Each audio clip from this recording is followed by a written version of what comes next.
Tu connais nos amis? Tu as beaucoup grossi, Serge, non? Dis Tu donc. viens de la bringue formidable qu'on avait fait il y a 7 ans à Deauville. Moi, j'ai mis 8 jours à m'en remettre. Tu en es mort, mais tu n'en es jamais mort. Hein.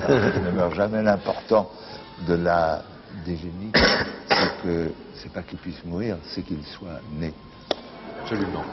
Tu as dit Coluche, ça commence comme colique et ça finit comme baudruche. C'est pas très sympa, non? Ah, je me suis moqué de lui, il s'est moqué de moi, nous sommes moqués les uns des autres, nous nous aimions bien, nous t'aimons bien et tu m'aimais bien.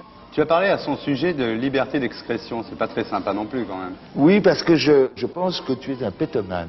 Mais c'est un pétomane, c'est très bien, pourquoi pas?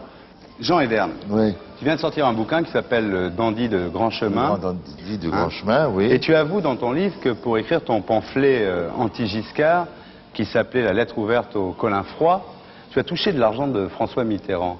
Non, non. Ah ben, c'est non. ce que tu dis dans le livre. J'ai touché de l'argent de François Mitterrand à un autre moment, c'est-à-dire pour faire la campagne contre Giscard. Tu as touché combien? Oh, c'était rien, c'était pour payer la pub. C'est-à-dire? Je sais pas, il va y avoir 60 000 francs. C'était payé comment?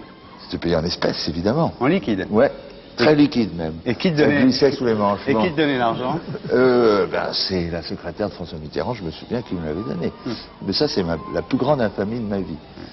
En 81, lorsque la gauche est arrivée au pouvoir, t'as pas eu de ministère, Non, t'as pas eu d'ambassade, t'as pas eu de fauteuil à l'Académie, et finalement c'est ça qui t'a mis de mauvaise humeur contre non, Mitterrand. quand je non suis arrivé le jour du Panthéon, n'est-ce pas, Ouais. et au repas d'intronisation de Mitterrand à l'Élysée, j'ai trouvé ça tellement ridicule, tellement ridicule, j'arrêtais pas d'étouffer un fou rire formidable, plus de rire de la vérité.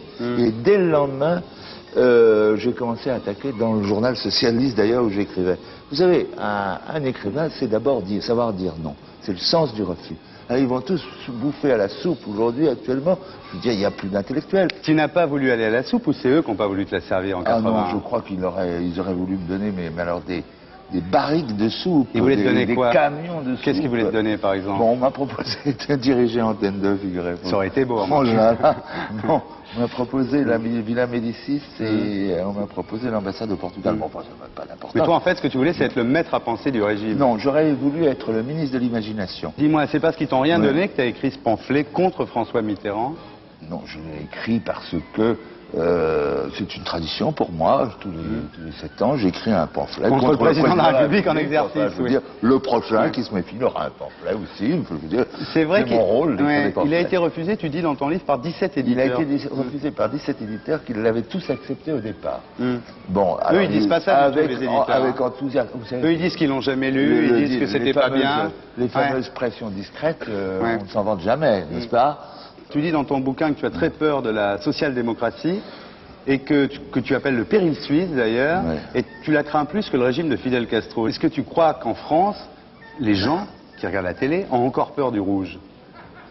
Je pense je veux dire, les garçons coiffeurs qui répètent Marx est mort, c'est complètement absurde quand ils n'ont pas lu une ligne de Marx. Alors, je crois que le rouge a beaucoup terni. Enfin, il a Bon, on va voir. tellement souvent été lavé le rouge On va qu'il regarder est un complètement sujet décoloré. sur la peur du rouge, allons-y. Oui.